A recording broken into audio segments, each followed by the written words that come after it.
하나하나 본격적으로 이야기를 시작을 해보도록 하겠습니다. 먼저 이재명 후보는요, 국토 균형 발전 정책에 대해서 지리적으로 인접한 도를 묶어서 전국을 3개로 나누는 메가 리전, 초광역 전략 구상을 언급했습니다. 아까 말씀하신 것보다 조금 더 광범위하게 묶은 것 같기도 한데요. 좀 구체적으로 설명을 해주시죠. 이재명 후보께서 먼 미래 비전을 그렇게 이야기한 걸로 저는 그렇게 이해를 하고요. 네. 정책본부에서 우리 균형발전위원회하고 긴밀하게 협의한 것은 5억 삼특 체제가 상당히 좀 안착이 돼서 자리 잡은 이후에 이제 그렇게 발전 가능성이 있어서 먼 미래를 그렇게 구상을 말씀하신 거고, 당장 뭐 차기 정부 5년 동안은 5억 삼특 체제를 이렇게 좀 구축하는데도 짧은 시간이기 때문에 정책 실무팀에서는 그렇게 좀 준비하고 있다는 말씀드립니다. 그럼 우선은 5급 3특제로 갔다가 최종적으로는 이렇게 3개로 나뉘어지는 메가리전으로 간다는 계획이라는 말씀이신 거죠. 네. 근데 이 문재인 정부도 시군 단위로 묶어서 발전 전략을 짜는 메가시티 전략을 구상을 했었잖아요. 네. 최근 들어서 보면 어쨌든 생활 경제 권역을 이 광역권으로 묶어보자라고 하는 게 우리 경북 지역뿐만 아니라 전 곳곳에서 나오고 있습니다. 경북 북부 지역 같은 경우에는 이 중소단위 기초자치단체는 오히려 조금 더 큰 도시로 다 빨려 가버린 거 아니냐, 이런 우려도 많이 하고 있거든요. 도대체 이점이 뭔지 이렇게 묶어서 우리 지금 시청자들한테 돌아올 이득이 뭔지 설명을 좀 해주시죠. 대구 경북이든 부울경이든 메가시티로 이렇게 발전하는 것은 전체 파일을 키워서 잘 배분할 것인가에 대한 고민에서 나왔고요. 기본적으로 이제 전 세계 흐름은 도시 경쟁력으로 가는 시대거든요. 그래서 대구 따로 경북 따로 했을 때 국제적으로 경쟁력이 좀 없다고 보는 거죠. 다만 경북 같은 경우는 이제 안동, 구미, 포항 이런 좀 더 중소 거점 도시 중심으로 아마 발전하게 될 것 같고요. 특히 이제 농촌 지역은 위기를 맞고 있기 때문에 농산어촌에 어떻게 기농기촌할 것인가 이런 것까지를 장기적으로 좀 검토를 하고 있거든요. 메가시티가 되면 이제 도시만 경쟁력을 갖고 농촌은 굉장히 소멸할 거 아니에요. 이런 우려를 하는데, 그 메가시티 전체 개념은 대구 경북이 강력행정연합을 통해서 국제 경쟁력을 키우고 그 전체 부가가치를 균등 발전할 수 있는 밑거름을 삼겠다, 이런 전략이 깔려 있으니까 한번 지켜봐 주셨으면 좋겠습니다. 어떻게 보면 규모를 키워서 중소 소도시에게 좀 나눠주는 낙수 효과를 기대한다, 이런 말씀으로 들려요. 예. 어떻게 평가하세요? 그러니까 지금 이런 다극화 전략이 전 세계적인 추세이긴 합니다. 네. 이런 메가시티와 거점 전략의 장점은 1극 체제의 한계를 다극 체제로 전환하는 그 장점이 있습니다. 균형 발전이라는 관점에 했을 때는 초광역 권역 내부의 불평등과 격차를 어떻게 해소할 것인가에 대해서는 이런 다극 체제만으로는 사실 풀리기 어려운 부분이 있거든요. 그러니까 층위를 어떻게 보냐에 따라서 낙수 효과가 생기지 않는 지역들도 많이 있습니다. 네. 단순히 자원이 모인다고 분배가 해결되지 않거든요. 아마 남해 군수로 계셨기 때문에 잘 아시겠지만은 그런 부분들을 특히 경북 북부권이나 경남 서부 지역에서는 많이 우려하는 부분입니다. 여기에 대해서는 좀 구호를 넘어서 아주 디테일한 정책적 접근이 필요하다. 조금 더 세밀한 너무 정확하게 잘 지적을 해주셨는데요. 경기도가 31개 시군인데 경기도 화성시는 GRDP가 50조고 연천군은 1조거든요. 50배 차이가 나고요. 경남의 창원시하고 어령군도 한 그 정도 차이가 납니다. 전남도 여수시하고 구례군이 그 정도 차이 나는데, 경북도 이제 구미, 포항하고에 비해서 군위군 이런 좀 워낙 GRDP가 낮잖아요. 그래서 영내 불균형도 굉장히 중요하거든요.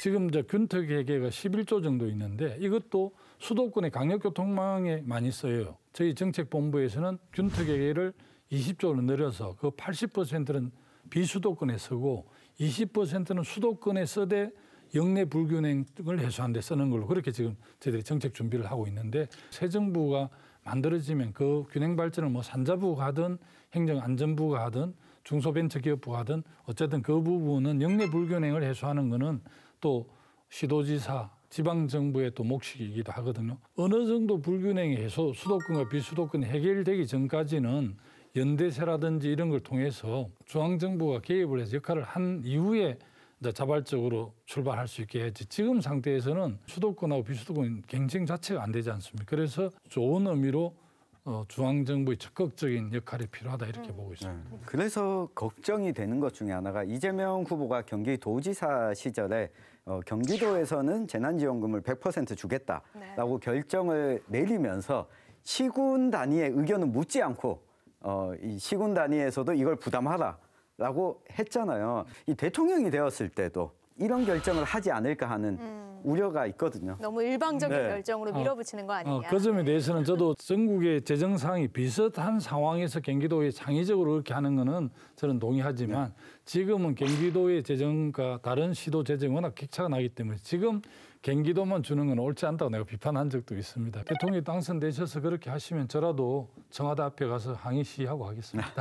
그런 일이 없도록 하겠습니다. 알겠습니다. 지금 국토 균형 발전에 대해서 이야기를 나누고 있는데요. 이창용 상임 대표님, 위원님께서는 말씀을 할 때 숨을 크게 후 이렇게 쉬셨어요. 아, 그렇습니까?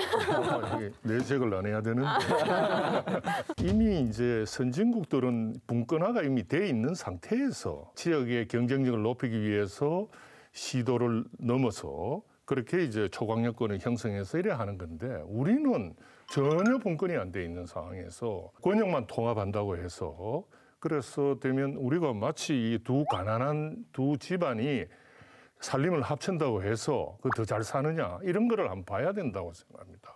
그래서 지난번에 우리 대구 경북 행정통합도 그 전제가 분권 자치 특례에 기반할 때 이제 통합이 의미가 있다는 건데 행안부는 그런 의사가 전혀 없어요.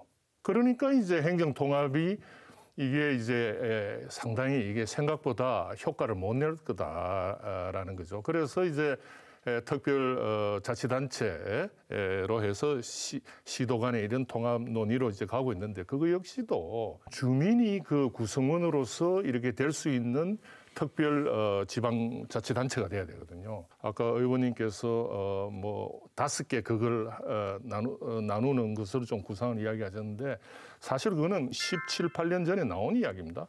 그런데 그때는 대구, 경북이 수도권에 맞설 수 있다는 전제야. 그 뒤로 우리 17, 18년 지나면서 영호남이 합쳐도 될까 말까입니다, 지금. 그래서 최근에 이제 남북권 경제 대책위원회가 이재명 캠프에서도 지금 출범식도 하고 하는 걸 보면 이제는 발상을 이제 완전히 바꿔야 된다고 생각하고 그리고 이제 광역을 통합한다 하더라도 중소도시에 대한 또 다른 전략이 안에 포함이 돼야 됩니다. 낙수 효과는 불가능하다는 게 이제 전 세계 경제 이론의 결과입니다. 그래서 지금은 대한민국은 영호남이 함께하는 남북권 차원에서 우리가 구상을 가질 그런 단계로 지금 불가피하게 지금 가고 있다 이런 느낌이 듭니다. 국토 균형 발전의 접근 자체가 잘못됐다 이렇게 말씀을 해주셨어요. 굉장히 중요한 점을 지적하셨는데요. 메가리전이나 메가시티로 가면 사실은 가세권까지도 주어져서 대구 경북이 어떤 좋은 기업이 들어오면 핵심 기업이라든지 대기업이 들어오면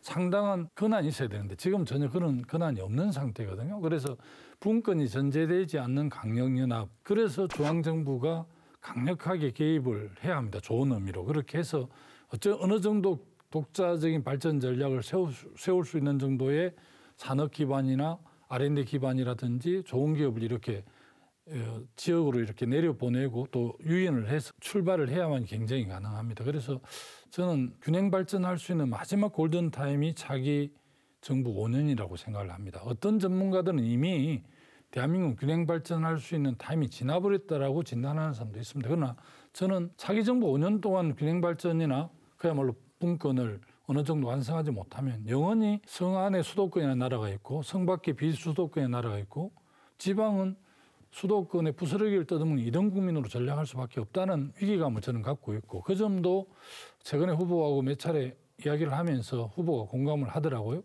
균형 발전, 지방 분권, 닭이 먼저냐, 달걀이 먼저냐 약간 이런 얘기가 이어가고 있는 것 같은데요. 허승교 위원님의 결담을 듣고 이야기 계속해 보도록 하죠.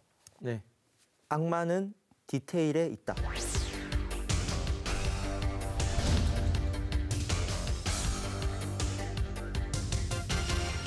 디테일은 세부적이란 뜻입니다. 아무리 거시적으로 좋은 정책일지라도 이제 미시적으로는 엇박자가 날 수 있거든요.